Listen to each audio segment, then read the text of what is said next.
Good to see you, good to see you, good to see you. And where are we today? Well, today, Derek, we are actually here in Cape Town, South Africa. We're nowhere near Cape Town, South Africa. It doesn't look anything like it, JB. Where are we? Well, we're again here in Glasgow on the River Clyde, beside the Riverside Museum. And behind us is the big clipper, the Glenlee. Yeah, we are in Glasgow, and we get the Riverside Museum there, and then the clipper behind us, Glenlee, was a steel-sided clipper. It was built in 1896, and it's been round Cape Horn 15 times, JB, and it was sold to the Spanish Navy in 1922.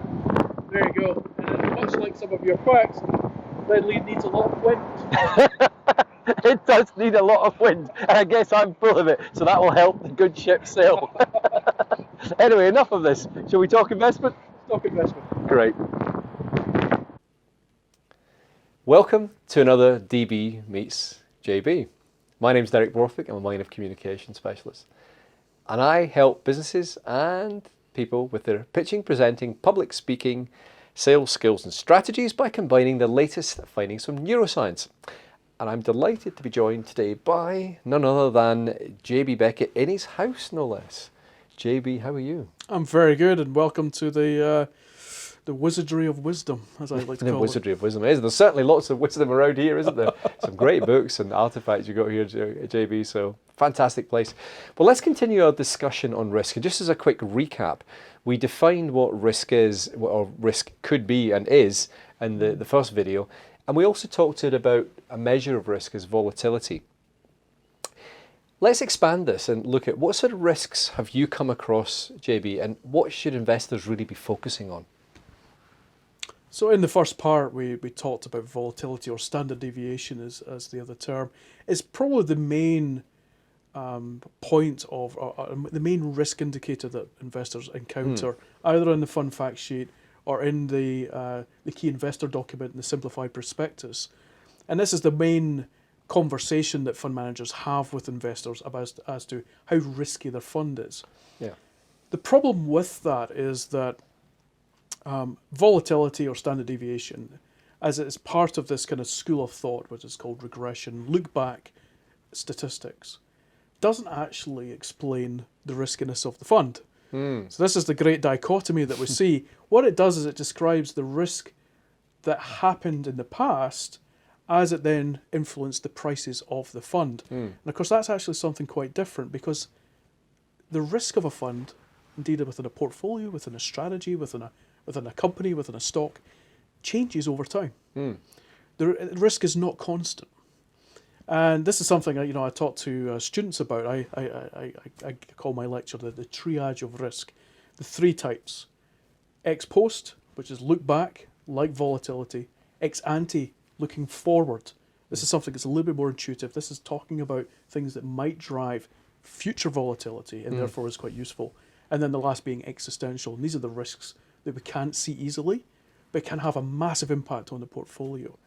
And so if we then put aside for a second volatility and say, well, that's one school of thought.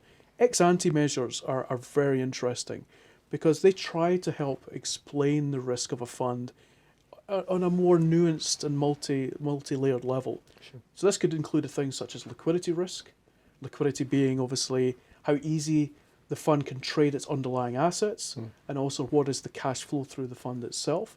Illiquidity can produce volatility. Covered some of that in our super tankers We did, yeah. Factor risk, which is effectively what is the macroeconomic sensitivity of the fund. And that sounds like a really big, grand idea. But simply put, is the fund sensitive to inflation? Is the fund sensitive to oil prices? Is the fund sensitive to the credit cycle and leverage and indebtedness of the economy? And so we can start to understand the shape of a fund and its portfolio. When we do that, we start to understand the underlying risk drivers of that fund in a far more nuanced way. And then lastly, just touching on those existential risks. Now these can be both known and unknown, and so they're in some ways the hardest to model, the hardest to monitor. But in the long run, we know that these risks can impact the portfolio. So where are these areas coming through? The first everyone will relate to is the rise of technology. So we can see that technology companies are now becoming much larger portions of people's portfolios. In doing so, it changes the riskiness of the portfolios. Secondly, is the sustainability of the portfolio. And what I mean by that is, what's the environmental risk that's baked into that fund through the companies that it holds? For example, oil companies or coal producers, any company has some connection with the environment. And is that positive or is it negative?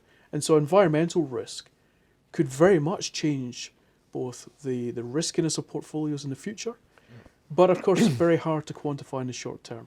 So if we think of volatility at the start as being that look-back risk, the ex-ante measures such as factor risk to help explain how the fund is positioned today, and then existential risk, how we think about the riskiness of the portfolio in the very long run.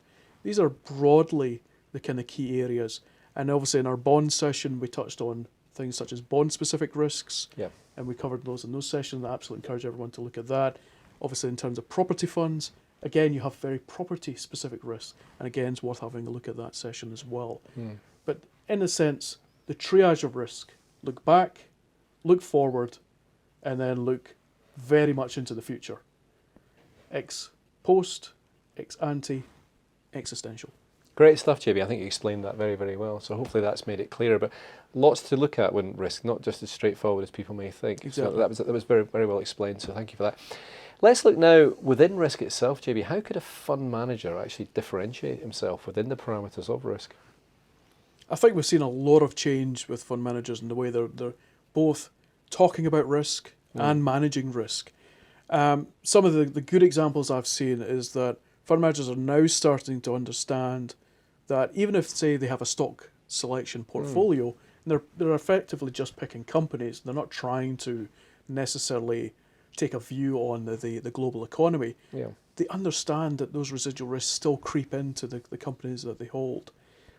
Other interesting areas are where the portfolio manager is able to break down the contribution of risk into a number of drivers. So let's get past just a headline volatility or tracking error figure, which have really typified, I think, the risk conversation for the last 10, 15 years. Now it's saying, well, what is the inflation risk and what is the contribution of sensitivity to inflation to volatility, to tracking error? What creates the risk in the first place? So again, I think when fund managers can really get to grasp with that, I think it enriches the conversation back with the fund buyer. And then I think lastly, when risk does emerge, fund managers being able to provide the fund buyer with more nuanced information. So there was a correction. Our fund did this because of these positions. The fund fell by this amount. It then took X amount of days or X amount of months or X amount of weeks to then recover, and then left the overall riskiness of the portfolio as this. That's a much more nuanced conversation than fund managers have been used to talking with fund buyers in the past.